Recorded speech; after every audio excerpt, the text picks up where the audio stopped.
빌립보서는 바울 사도가 빌립보 교회에 보낸 편지인데 기쁨과 감사로 시작해서 기쁨과 감사로 끝맺습니다.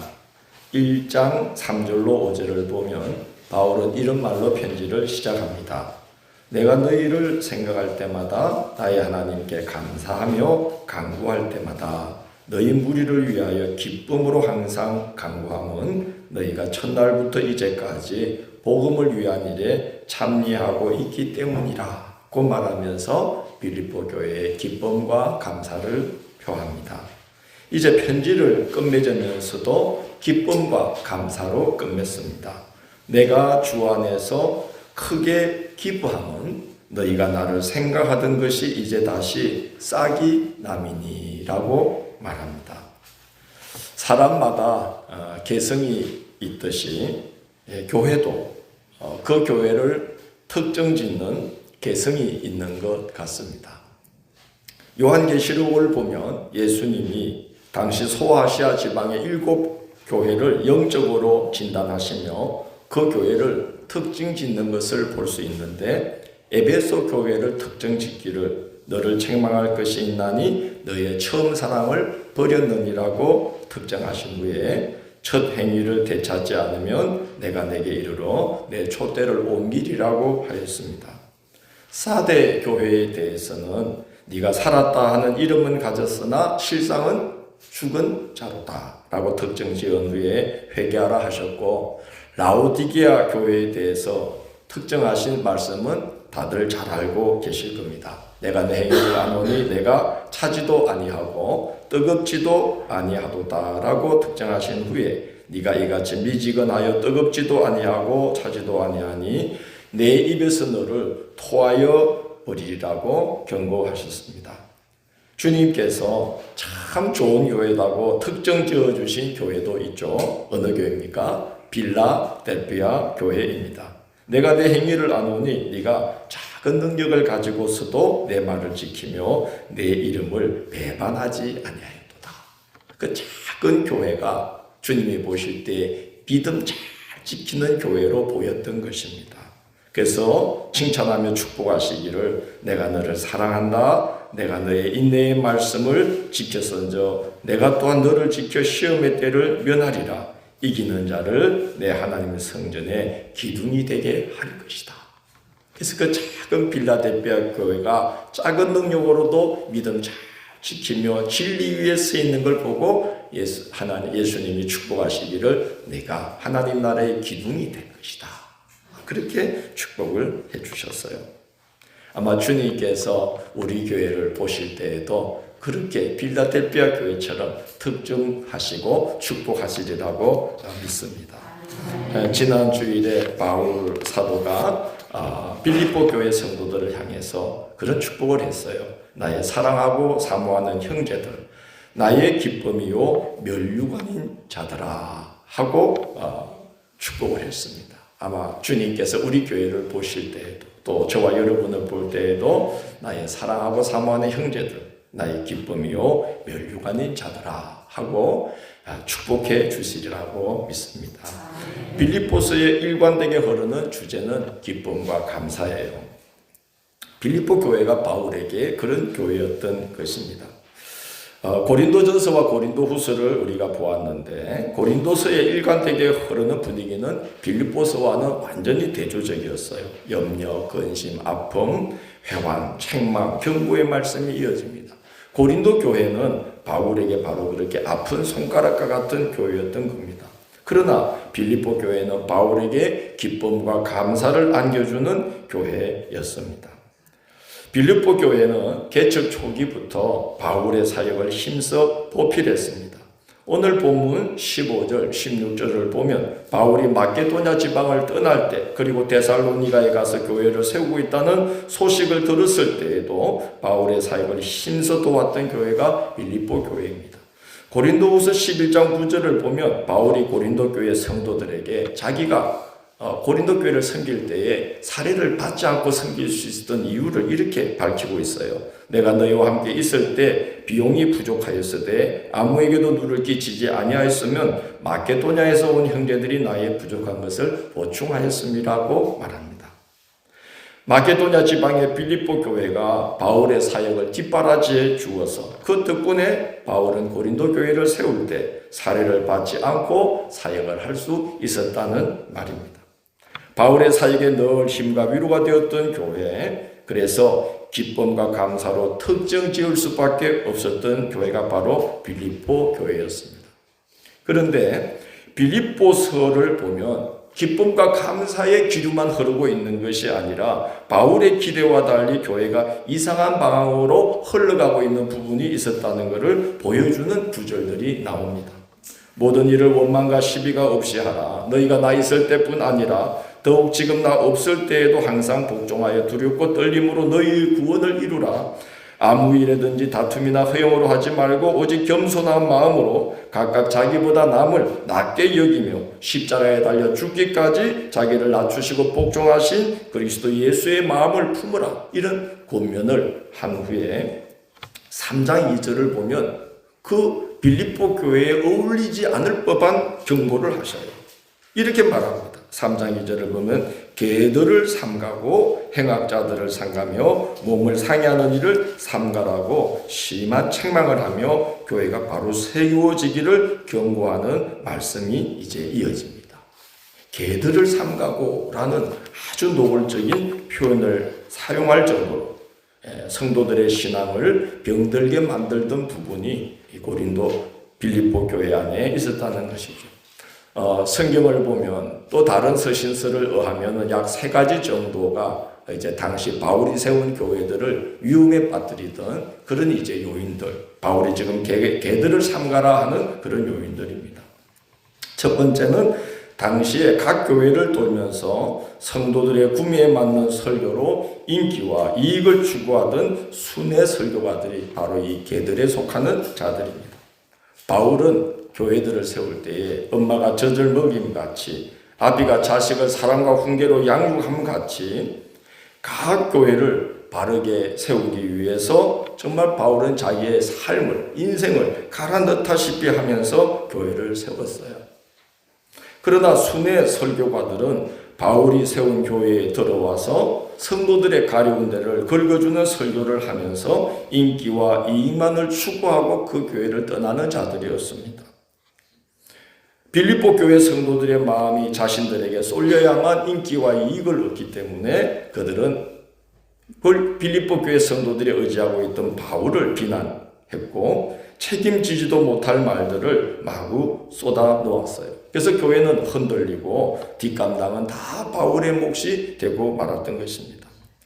요즘 저도 걱정이 됩니다. 설교가 얼마나 많이 흔해졌는지 유튜브를 탁 틀고 인터넷을 열면 얼마나 많은 설교들이 쏟아져 나오는지를 모릅니다. 근데 그런 설교들 중에는 제가 염려되는 그런 설교들도 있어요.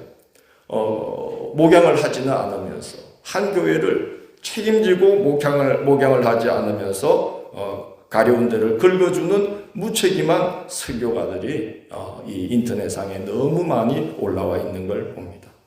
들어보면 그럴듯해서 일리가 있어 보이고 또 교회의 문제점들을 송곳처럼 날카롭게 지적하는 것처럼 보여서 선지자처럼 여겨집니다만은 제가 볼 때는 정말로 한 교회를 책임지고 그 교회에 속한 영혼들을 신실한 신앙으로 이끌려고 몸부림치는 목회자라면은 저는 그렇게 함부로 말하지는 않을 것이다.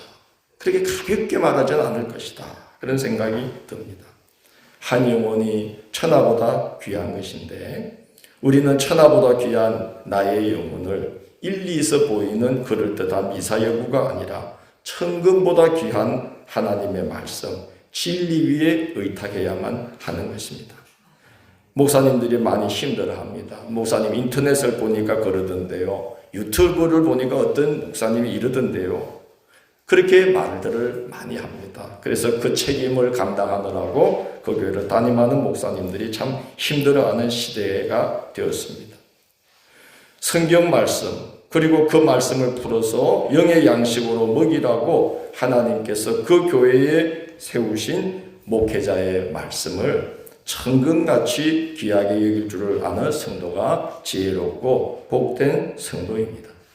담임 목회자의 설교를 귀뜸으로 듣기 시작하면 걔들에게 먹힐 위험이 커집니다.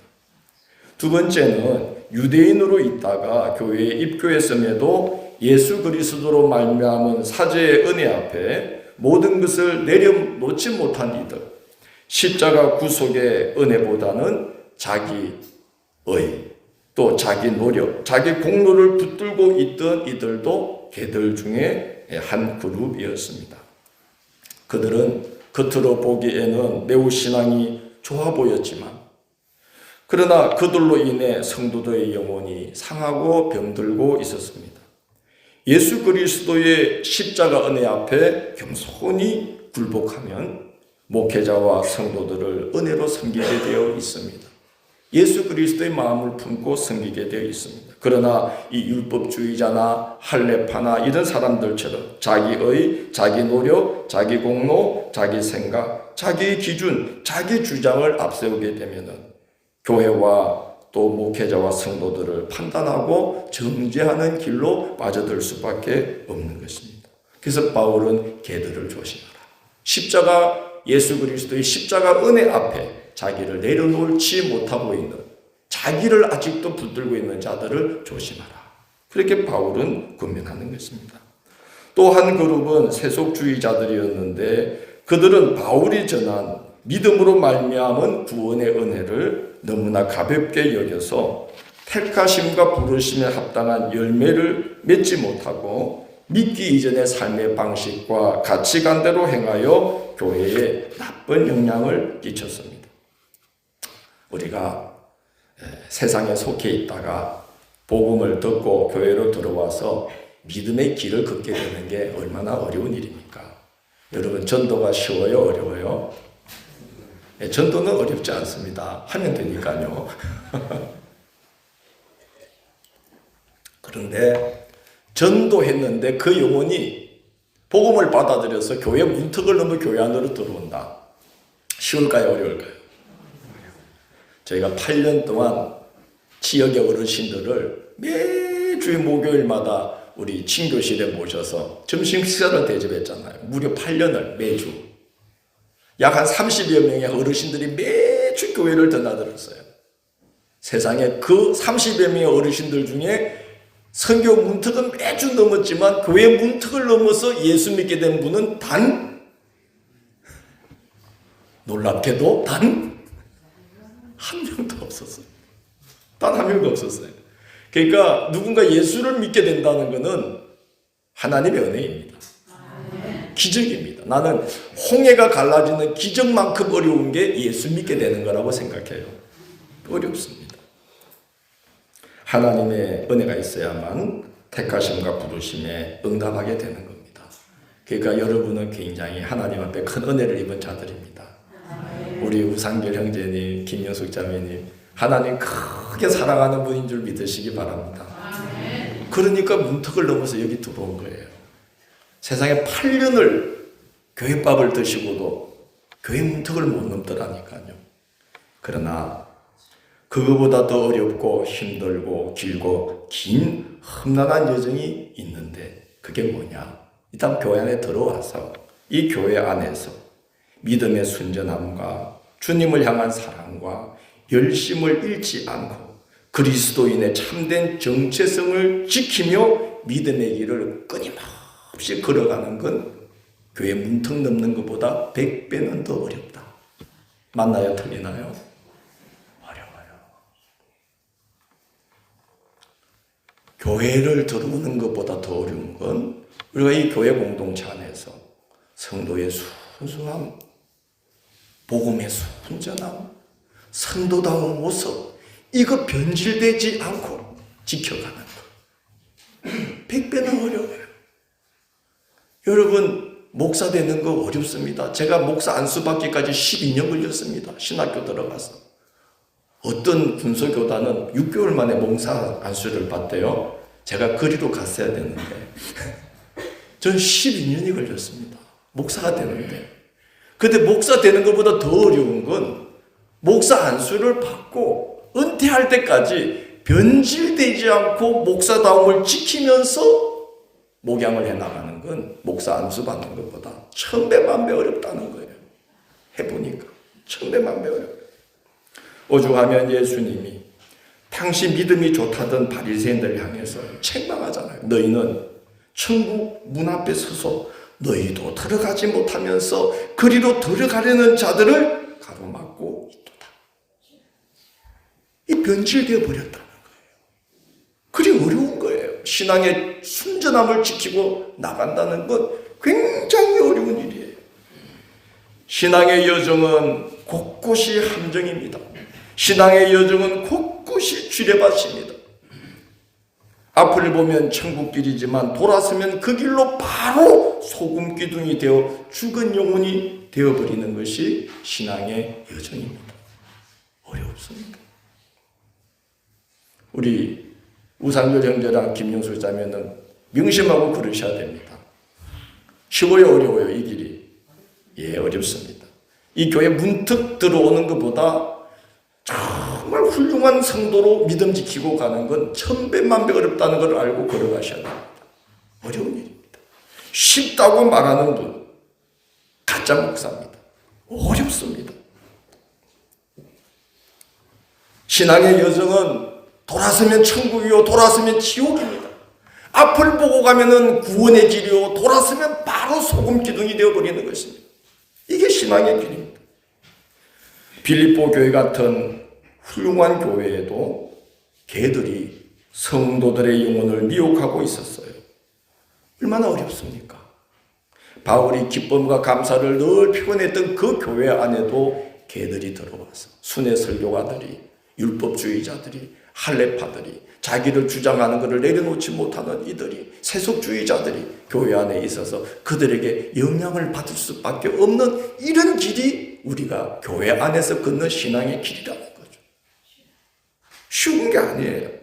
분별하기가 어려워요. 그런데 그런 와중에 유오디아와 순두계 문제로 대변되는 주도권 다툼으로 갈등까지 생겨서 교회 본연의 사역과 사명에 관심을 집중하지 못한 채 교회가 표류하면서 힘이 소진되고 있었다는 겁니다. 이 오늘날 한국교회의 문제와 같지 않습니까? 교회가 어디에 힘을 모아야 됩니까? 전도와 선교에 집중해야 합니다. 교회는 전도와 선교를 위해서 존재하는 구원의 기관입니다. 그런데 오늘날 한국교회가 거기에 힘을 쏟지 못하고 얼마나 내부적으로 힘든 문제로 힘이 소진되고 맥이 빠져있는 교회가 한두 교회가 아니라는 것이죠. 이게 한국교회의 문제입니다. 힘을 딴 데 쏟고 있는 것입니다. 딴 일로 힘들이 다 빠지고 있는 것입니다.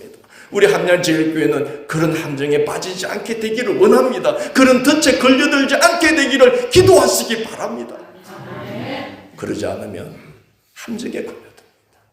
쓸데없는 것으로 힘을 소진하게 됩니다. 이 귀한 빌립보 교회가 표류하며 힘이 소진되고 있다는 것이 3장 2절 이하에 쭉 나오고 있는 거예요. 개들을 삼가라, 행악자를 삼가라, 몸을 상해하는 그런 자들, 율법주의자들을 삼가라, 순회 설교가들을 조심하라. 이런 상황 속에 빌립보 교회가 있었는데 거기다가 유오디아와 순두계에게 한 마음을 품으라고 권면할 수밖에 없도록 교회의 갈등까지 겹치고 있었어요. 그런데 참 놀랍게도 하나님이 개입하기 시작하셨습니다. 이게 우리 교회의 희망인 줄 믿습니다. 하나님이 개입하기 시작했어요. 빌립보 교회는 개척 초기부터 복음을 위해서 헌신되었던 교회였고 또 하나님 나라의 기둥으로 사용해야만 했던 교회이기 때문에 전도와 선교의 대열에서 이탈해서 변질되도록 하나님께서 그냥 내버려 둘 수가 없었던 것입니다. 너무 귀한 교회여서 그냥 내버려 둘 수가 없었어요. 교회의 위기가 닥쳤습니다. 당시 바울이 다시 옥에 갇혀서 언제 순교를 당할지 알 수 없는 상황에 처하게 되었어요. 그래서 에바브로디도를 바울에게 보내어서 옥바라지 하게 했는데 이 에바브로디도가 힘을 다해 바울을 돕다가 그만 중병이 들어서 죽게 되었다는 소식이 들리게 되었습니다. 그래서 교회가 한 마음으로 에바브로디도를 위해서 바울을 위해서 기도를 하기 시작했던 겁니다. 하나님은 위기를 통하여 교회를 재정비하시고 성도들의 마음이 바울을 중심으로 다시 하나가 되도록 역사하셨습니다. 하나님이 개입하셨습니다. 너무 귀하고 사랑스러운 교회, 전도와 선교의 기둥으로 써야 될 교회니까 표류하도록 내버려 두지를 않으셨던 거죠. 우리 함양제일교회도 하나님이 개입하고 계신 줄 믿습니다. 하나님이 개입하시면 되는 겁니다. 빌립보 교회가 바울의 사역을 돕기로 마음을 모으면서 주 안에서 다시 하나가 되고 있다는 소식은 바울에게 큰 기쁨의 소식이었습니다. 그래서 바울은 오늘 10절에서 말하듯이 내가 주 안에서 크게 기뻐함은 너희가 나를 생각하던 것이 이제 다시 뭐가 남이니? 싹이 남이니. 바울이 기쁜 이유는 성도들이 바울을 위하고 생각하던 그 마음이 다시 열려서 그 싹이 다시 나고 있으므로 내가 참 기쁘며 감사하다라고 표하고 있습니다.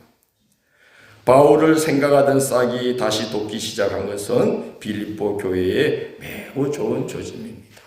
교회는 목회자와 그런 관계가 형성돼야 됩니다. 목회자를 가리켜서 주의 종이라고 합니다. 왜 그렇습니까? 하나님의 말씀을 대언하는 자이기 때문입니다. 또 주의 종을 가리켜서 제사장이라고 합니다. 왜 그렇습니까? 그 공동체의 어른으로 하나님이 세우셨고 그 공동체에 속한 성도들의 이름을 어깨에 걸머쥐고 가슴에 품고 늘 주님 앞에 서는 자이기 때문에 제사장이라고 하는 것입니다. 여러분, 제사장이 제사를 드릴 때 겉에 있는 에봇 아시나요?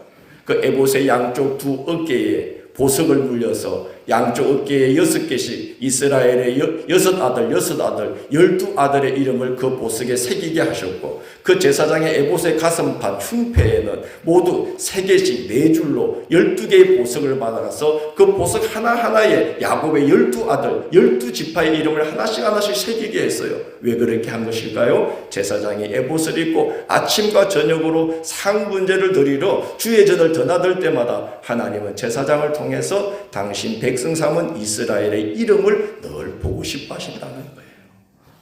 늘 제사장은 백성들의 이름을 어깨에 걸머쥐고 가슴에 품고 하나님 앞에 그 이름을 내보이도록 사명을 지닌 존재거죠. 그래서 주의 종들, 목회자를 주의 종이라고도 하고 말씀의 대언자니까 또 성도들의 이름을 가슴에 품고 어깨에 걸머쥐고 주의 전을 떠나들며 성도들을 위해서 기도하는 책임을 진 자이기 때문에 제사장이라고도 하는 겁니다. 제가 제사장적 사명을 잘 감당하도록 기도해 주시기를 부탁합니다. 여러분, 이름 어깨에 걸머쥐고 가슴에 품는 거 힘든 일이지만 제게는 영광입니다. 행복한 일입니다. 그리고 목회자를 목사라고 부르잖아요. 여러분이 부를 때는 님자를 붙여주면 감사하겠어요. 아니 제가 지방에 가서 일하다 보니까 아니 어떻게 평신도 분들이 목사님 이름을 목사님도 안 붙이고 아무개 목사 이러는 거야. 내가 옆에 있는데 밥이 팍 맥히더라고. 내가 옛날 내 성격 같으면 입에서 밥 튀어나왔어. 님자 붙이십시오. 존중해야 됩니다. 목사님이라고 부르는 이유가 뭐겠습니까? 양무리를 돌보고 기르는 목자이기 때문입니다. 목회자가 하나님의 말씀을 대언할 때 아멘으로 받아들이면 복이 됩니다.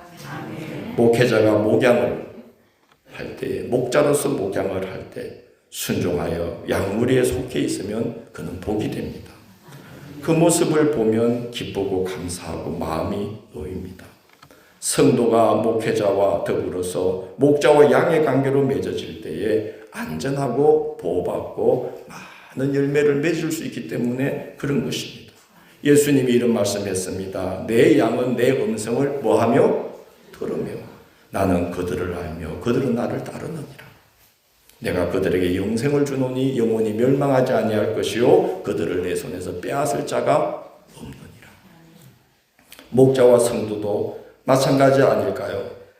목자에게 속한 양무리는 목자의 음성을 듣고 따릅니다. 그래서 목회자의 말씀이 귀에 들리고 그 말씀이 마음밭에 떨어져 열매를 맺는 자는 복이 있습니다.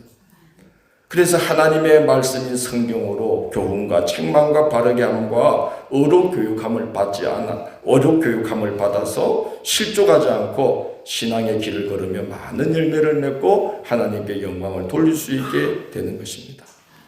빌립보 교회가 여러 이유로 바울에게서 마음이 떠났다가 이제 다시 바울을 생각하는 싹이 나기 시작함을 볼 때 바울이 얼마나 기뻤을까요? 자기를 위해 주기 때문이 아니라 이제 교회가 안심해도 될 상태에 이르렀기 때문에 그런 것입니다. 바울을 생각하는 싹이 다시 났다는 것은 빌립보 교회가 바울과 빌립보 성도 사이에 목자와 뭐의 관계가 형성되는 거죠? 양무리의 관계가 다시 형성되게 됐다. 이제 바울이 말하면 듣게 되었다는 거예요. 바울이 말씀을 전하면 그 말씀이 마음밭에 떨어지게 되었다는 거예요. 이제 바울이 전하는 말씀과 목양으로 인해서 빌립보 교회도 많은 열매를 맺으며 하나님의 보호 아래 있을 수 있는 교회가 되었다는 거예요. 그래서 바울이 마음이 놓였어요. 그래서 내가 어떻게 기뻐하면 크게 10절 봐요. 어떻게 기뻐하면 크게 기뻐. 바울에게 인삼 세트 줘서 기쁜 거 아닙니다. 바울이 뭘 받아서가 아닙니다. 다시금 양무리가 된 것을, 양무리로 회복된 것을 볼 때 바울이 너무 기뻤어요. 아, 이제 되었구나. 이제 안심해도 되겠구나.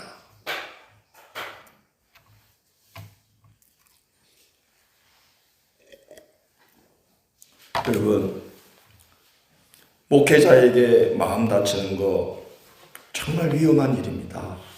그렇게 되지 않도록 기도하시기를 바랍니다. 정말 위험한 일입니다. 목자와 양무리의 관계를 맺지 못하면 양은 꼴을 먹을 수가 없습니다. 꼴을 먹지 못한 양이 어떻게 살이 찌겠습니까?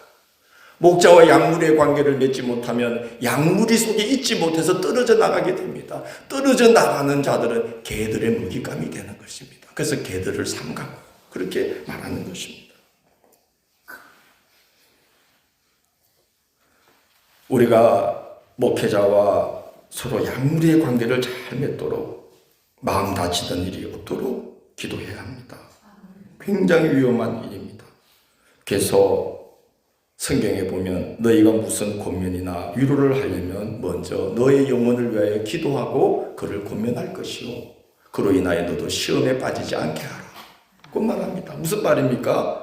누군가 시험에 빠졌는데 가서 권면할 때 그가 부정적인 말을 막 하게 되다가 너도 마음 다치는 일이 없도록 네 영혼을 위해서 먼저 기도하고 가서 위로와 무슨 권면을 하라는 말씀을 할 정도로 마음 다치는 게 그렇게 위험하다는 일인 거예요.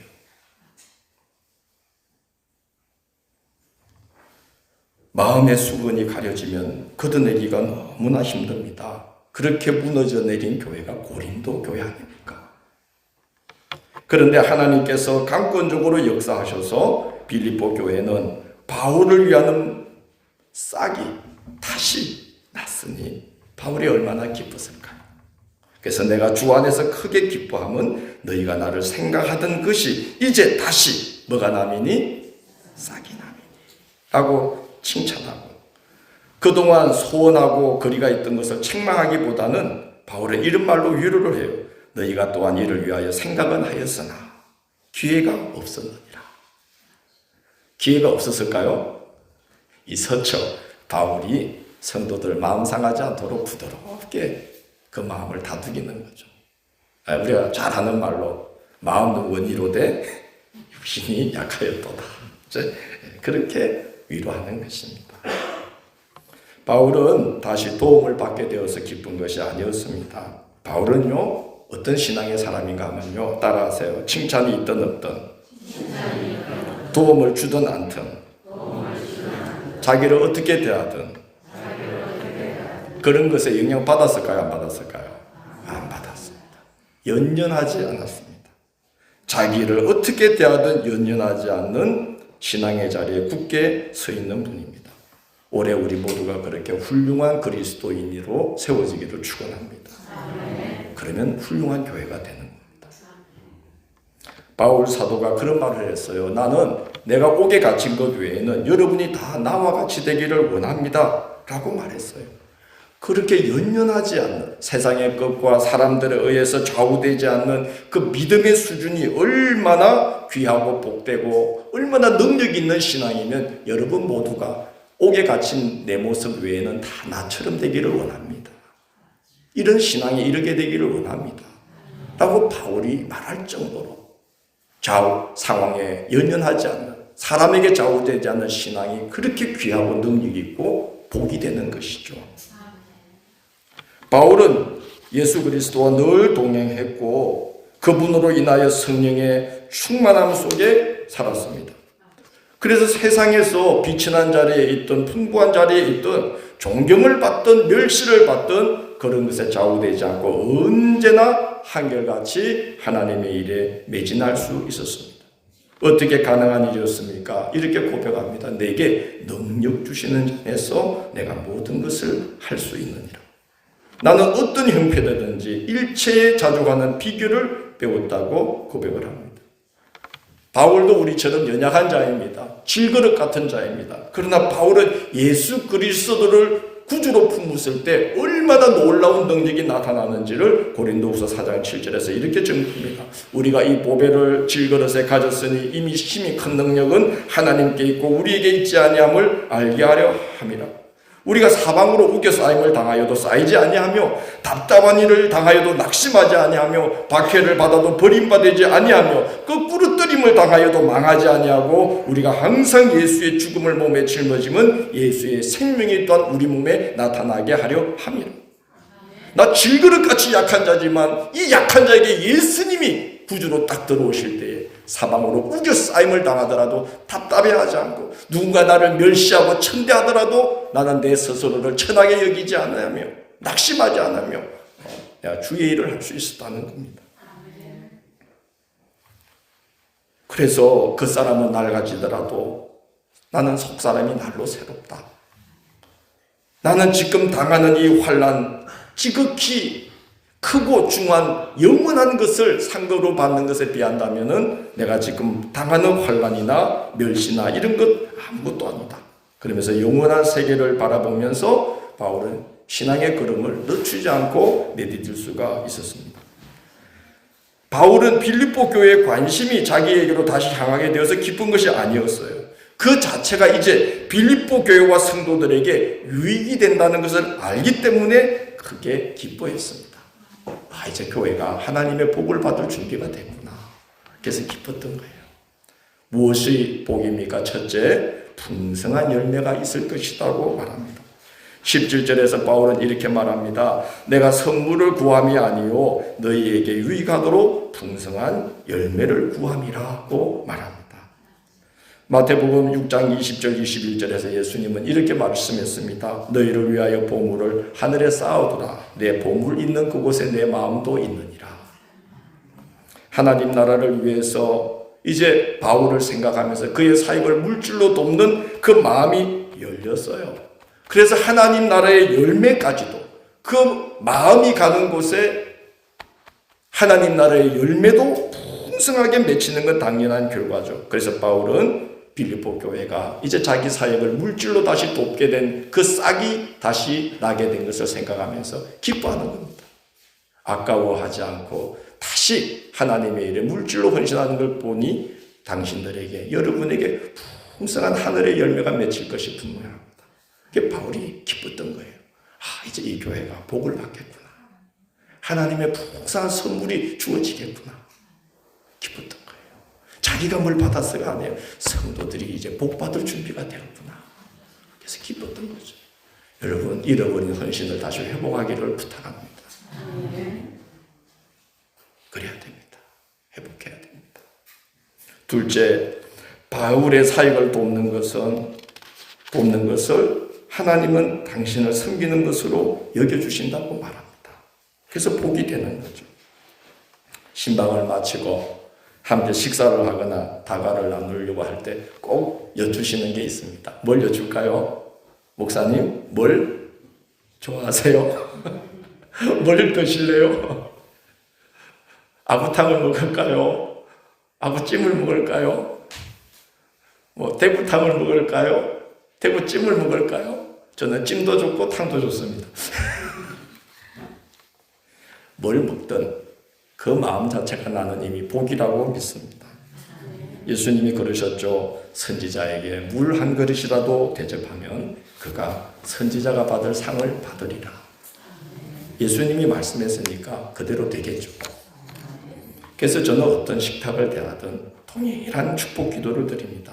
이 식탁을 주님을 섬기는 것으로 받아주시고 주님이 갚으실 수 있는 가장 복된 것으로 갚아주셔서 올해도 가족들의 식탁에 일용할 양식이 끊이질 않게 하시고 마른 땅에서도 샘물이 터지는 복을 주셔서 그 복을 많은 이들과 나누는 가정이 되게 하여 주옵소서. 그렇게 기도합니다. 가서 수제비 한 그릇 먹어도 이미 그 자체가 복인 거예요. 왜? 하나님을 섬기는 마음으로 하셨기 때문에 하나님이 받아주신 거예요. 18절에서 바울은 빌립보 교회 성도들이 그 자신의 사역을 돕는 물질의 많고 적음이 아니라 사역에 함께하고자 하는 마음이 싹튼 자체가 매우 복된 일이라고 말하는데 왜냐? 이미 그것은 바울을 섬기는 것이 아니요 하나님을 섬기는 것으로 하나님이 받아주셨기 때문이라는 거예요. 이는 받으실 만한 향기로운 무엇이요? 재물이요. 하나님을 기쁘시게 한 것이라. 그게 바울에게 닿을 때 물질로 가닿지만 하나님이 보실 때는 자기를 섬기는 재물로 받아주신다. 하나님 기뻐하신다. 사람의 눈으로 보면 바울이 빌립보 교회에 도움을 받은 것이지만 그 성도들의 섬김이 실상은 하나님께 바쳐진 향기로운 제물과 같은 것이기에 사실은 바울로 인해서 빌립보 교회와 성도들이 하나님께 받을 복이 예비된 것입니다. 그래서 바울은 기뻤던 거야. 하나님이 그 섬김을 제물로 받으시고 축복하시겠구나. 그래서 오늘 19절에서 약속합니다. 너희 모든 쓸 것을 채워주시리라. 예수님은 그랬어요. 후이되어 흔들어 넘치도록 내가 채워주리라고 하셨습니다. 하나님은 물질을 받기에 앞서서 그 사람이 하나님께 연락되기를 원하셔요. 그래서 바울에게 물질이 닿은 게 기쁜 것이 아니라 그 마음, 빌립보 교회 그 마음 열린 게 이미 복이었다는 거죠. 물질이 중요한 게 아니에요. 여러분, 가인과 아벨의 제사 중에서 어느 걸 받으셨죠? 아벨의 제사. 왜 아벨의 제사를 받았죠? 하나님이 고기는 좋고 곡식은 싫었어요? 아니죠. 성경을 잘 보세요. 이렇게 되어 있어요. 여호와께서 아벨과 그의 제물은 받으셨으나 가인과 그의 제물은 받지 아니하시니라. 제물보다 앞서는 게 뭐죠? 사랑입니다. 양을 드려서가 아니죠. 많은 걸 드려서가 아니죠. 이미 아벨은 제사를 드릴 때에 그 마음이 하나님이 받고 복 주실 만한 마음이었던 거예요. 이미 바울이 기뻐하는 이유는 그 싹이 난 것을 보고 기뻐하는 이유는 이제 내가 도움을 받게 되었구나. 이제 나를 위하는구나. 그거 아니에요. 이분들이 하나님께 연락되게 되었구나. 하나님이 이제 빌립보 교회를 기뻐 받으시겠구나. 이 성도들이 하는 헌신이 하나님께 드리는 향기로운 제물로 받아주셔서 넘치게 채워주시겠구나.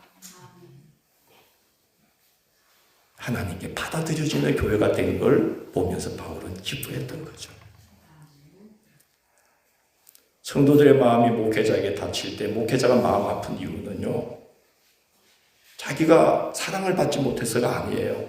그 성도가 약물에서 떨어져 나갈 것이 보이기 때문이에요.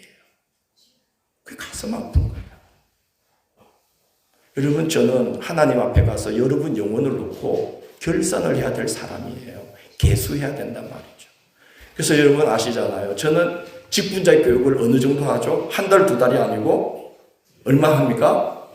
1년을 합니다. 1년을 하는 1년을 직분자 교육하는 게 얼마나 힘들 줄 압니까? 받는 사람보다 더 힘들어요, 하는 사람이. 그 이유는 그 영혼을 내가 하나님 앞에 갔을 때 계수해야 된다는 걸 알기 때문에 하나님께서 너 잘못 가르쳤다, 너 불성실하게 가르쳤단 말 들을 수가 없어서 내 할 도리는 다 하는 거예요. 그렇게 저주로 먹이고 하나님의 말씀을 삭히고 씹어서 먹였는데 그 말씀이 귀에 안 들어가고 마음밭에 떨어지지 않는 상태로 다치게 되는 걸 볼 때 얼마나 가슴이 아픈지 몰라요. 하나님께 연락되지 못하는 상태가 되는 거죠. 아무쪼록 이 안에는 우리가 하나님께서 기뻐 받으시고 하나님께 향기로운 제물과 같은 교회로, 그런 우리의 심령의 상태로 하나님 앞에 서게 되기를 간절히 소망합니다. 그 자체가 복입니다. 그래서 바울이 빌립보 교회가 바울을 생각하던 그 싹이 시험을 다 이겨내고 그 싹이 다시 나서 헌신을 되찾은 모습을 보면서 바울이 크게 기뻐했던 이유는 이제 됐구나, 이제 마음 놓아도 되겠구나, 이제 회복되었구나, 이제 하나님 앞에 복받을 준비가 되었구나. 빌립보 교회 성도들을, 그 영혼을 하나님 앞에 계수할 때에 자기가 책망받지 않게 된 것을 보면서 바울은 크게 기뻤던 거예요. 우리 그런 마음으로 서로를 위하고 목회자를 위하고 하나가 되어서 이 한 해 우리 함양제일교회가 하나님께서 기뻐 받으시고 향기롭게 받으실 제물과 같은 교회로 하나님 앞에 드려지는 한 해가 되기를 주의 이름으로 축원합니다.